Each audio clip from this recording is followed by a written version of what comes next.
আলহামদুলিল্লাহ, যাবতীয় প্রশংসা এবং গুণগান একমাত্র মহিয়ান ও গরিয়ান আল্লাহ সুবহানাহু ওয়া তাআলার জন্যে, যে আল্লাহ রাব্বুল আলামিন আরশে আজিমের উপরে সমুন্নত, যিনি নাজিল করেছেন মহাবিশ্বের মহাবিশ্বয় মহাগ্রন্থ আল কোরআন এবং প্রেরণ করেছেন সর্বকালের সর্বশ্রেষ্ঠ মানব মুহাম্মদুর রাসূলুল্লাহ সাল্লাল্লাহু আলাইহি ওয়াসাল্লামকে।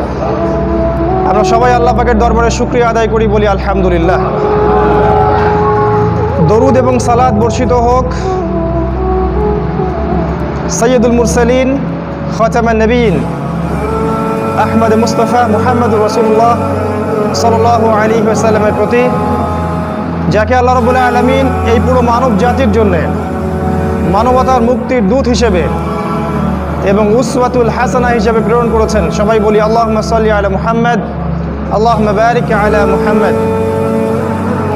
আমার প্রিয় মুসল্লি কেরাম, আজকের এই সংক্ষিপ্ত জুমার সময়টুকুতে আমরা একটা অত্যন্ত গুরুত্বপূর্ণ বিষয়ে কথা বলবো ইনশাআল্লাহ, এবং সেই বিষয়টা হচ্ছে শেষ জামানায় মুসলিমদের করণীয়। শেষ জামানায় মুসলিমদের করণীয় কি কি আলামত দেখলে আমরা বুঝতে পারবো যে আমরা শেষ জামানায় আছি, এবং এই জামানায় একজন মুসলিম হিসেবে আপনার দায়িত্ব কর্তব্য কি, এটা আজকের খুতবার আলোচ্য বিষয়। আমরা সবাইকে অনুরোধ করব, খুতবার মাঝে আপোষে কথা বলবেন না, তাহলে আপনার জুমার নেকি নষ্ট হয়ে যাবে। মোবাইল ফোনগুলোকে সাইলেন্ট করে রাখবেন